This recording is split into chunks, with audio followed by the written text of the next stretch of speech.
जय हिंद दोस्तों, वंदे मातरम। तो आज बजट का दिन था। आज फाइनल बजट पेश किया गया नेता सदन प्रवेश वाही जी के द्वारा। और इससे कुछ दिन पहले यानी कि बीते 28 जनवरी को सत्या शर्मा जी जो स्टैंडिंग कमेटी चेयरमैन हैं, उन्होंने भी अपनी तरफ से बजट प्रस्तावित किया था। तो ये दोनों ही बजट की कॉपी मेरे पास है, ये आप देख सकते हैं। ये सत्या शर्मा जी के बजट की कॉपी है जिसमें उन्होंने प्रस्तावित किया था, और यही आज फाइनल बजट की कॉपी है जो नेता सदन प्रवेश वाही जी ने आज रखा है। मतलब फाइनल बजट है। फाइनली आप लोगों के लिए क्या निचोड़ निकला, अब उसके बारे में बात करेंगे और हम कंपेयर करेंगे कि इसमें क्या था और इसमें वो है या नहीं है। तो चलिए करते हैं शुरुआत।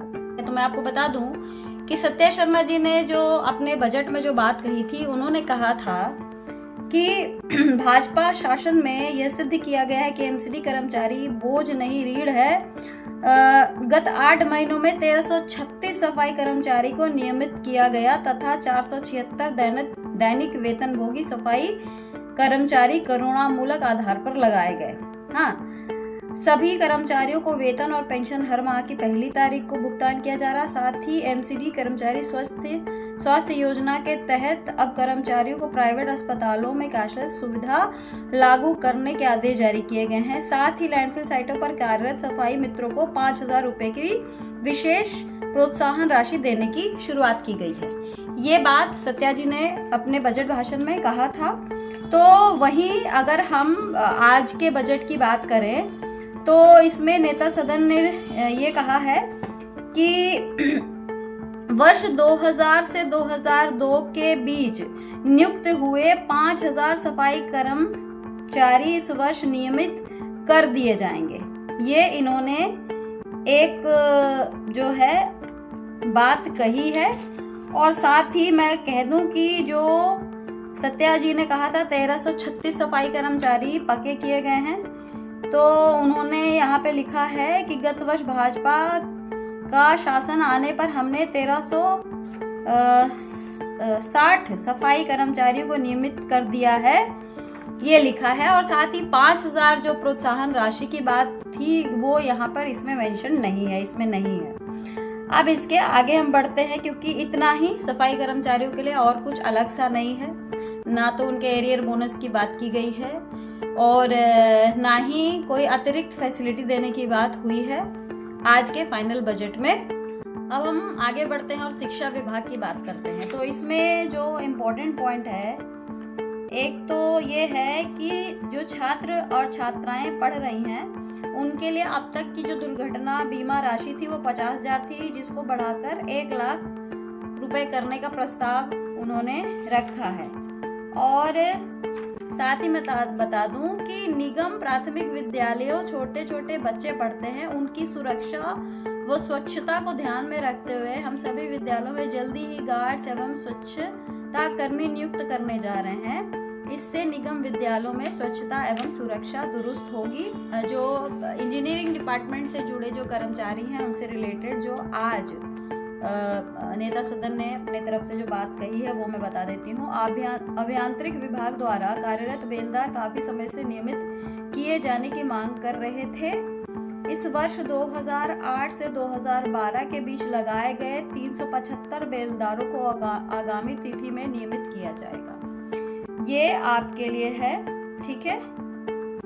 अब हम आगे बढ़ते हैं, जन स्वास्थ्य विभाग की बात करेंगे, यानी कि पब्लिक हेल्थ विभाग की, जिसकी चर्चा स्टैंडिंग कमेटी चेयरमैन ने नहीं की थी लेकिन यहाँ पर है, जिसमें लिखा है पिछले अनेक दिनों तक डीबीसी से एमटीएस बने हमारे कर्मचारियों की मांग थी कि उन्हें अन्य एमटीएस की भांति बेसिक पे एवं महंगाई भत्ता दिया जाए। जो लाइन मैं पढ़ रही हूँ, एक एक लाइन को आप बड़े ध्यान से सुनिएगा, ठीक है, क्योंकि लाइन में बहुत कुछ छिपा होता है जो लोग नहीं समझ पाते, इसलिए मैं कहती हूँ लाइन पर जरूर ध्यान दीजिए। महोदय, अनेक दिनों की जद्दोजहद, गहन अध्ययन व अधिकारियों से विचार विमर्श के पश्चात हम इन कर्मचारियों की मांगों को मानते हुए इन्हें अन्य एमटीएस की भांति वेतन, जिसमें बेसिक पे एवं महंगाई भत्ता शामिल कर दिया जाएगा। दिया जाएगा, और आगे एक लाइन जो जोड़ा गया है वो इम्पोर्टेंट है, देने की घोषणा कर रहे हैं। घोषणा हुई है, क्योंकि लाइन में बहुत कुछ छिपा होता है, लाइन समझना बहुत जरूरी है। और इस लाइन में साफ साफ लिखा हुआ है कि बेसिक पे व महंगाई भत्ता शामिल कर दिया जाएगा, देने की घोषणा कर रहे हैं। ठीक है, तो बहुत ज्यादा खुश होने की जरूरत नहीं है। जब तक हाथ में कुछ आना जाए तब तक इन सब चीजों को अभी सिर्फ घोषणा मात्र ही समझा जाए। और आगे ये भी लिख रहे हैं, ये हवाई घोषणा नहीं वरन इसके लिए बजट हेड ई 074 बटे A1003 में भी प्रावधान कर दिया गया है। मैं दोबारा से आपको बता दे रही हूँ, इस चीज को याद रखना कि किस हेड में, जो मैं उपयुक्त मद की बात करती थी, उपयुक्त मद जो इन्होंने डाला है वो हेड ई है। ई फॉर एजुकेशन समझते हैं, पता नहीं कौन से हेड से ये कह रहे हैं। 74/1003 में प्रावधान किया गया है। आप ये हेड याद रखना, कल आपके काम आएगा। मैं आपको सबसे पहले पढ़ के बताती हूँ कि सत्या शर्मा जी ने क्या बात कही थी कर्मचारियों और अधिकारियों के हित की। इसमें उन्होंने ये लिखा था कि यह हम सुनिश्चित करेंगे कि अधिकारियों और कर्मचारियों को पहले की तरह समय पर पदोन्नति मिले, अनियमित कर्मचारियों और डॉक्टरों को उनका हक मिलेगा और उन्हें नियमित करने की प्रक्रिया को तेज किया जाएगा।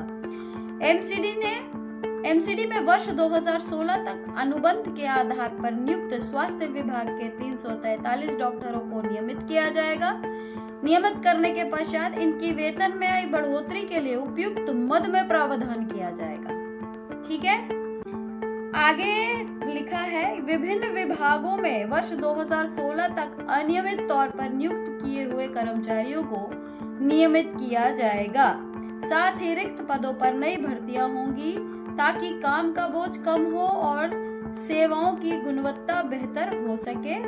अभियांत्रिक, सफाई, शिक्षा, स्वास्थ्य और हरियाली से जुड़े विभागों में रिक्त पदों को चरणबद्ध तरीके से भरा जाएगा और कर्मचारियों को नियमित किया जाएगा।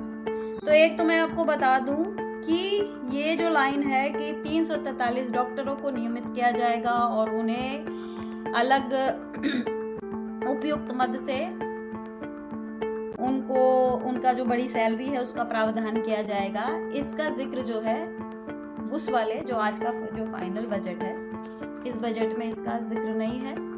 और साथ ही जो इसमें लिखा है कि 2016 तक के जो दूसरे विभाग के जो कच्चे कर्मचारी हैं उनको भी पक्का किया जाएगा, उसका भी जिक्र इसमें नहीं है। अब उसको लेकर क्या कुछ है, क्योंकि आप लोग बार बार मेरे से फोन कर रहे थे, मैडम फाइनल बजट में क्या हुआ, हमें बताइए, परेशान थे आप लोग। तो मेरी जिम्मेदारी बनती है कि फाइनल बजट में क्या निकल कर आया, सत्या जी के बजट में क्या था, प्रवेश वाही जी के बजट में आज क्या रहा, मैंने सब कुछ बता दिया। तो मैंने आपसे जुड़ी बातें बता दी है। तो फिलहाल इसी के साथ मुझे दीजिए इजाजत। नमस्कार।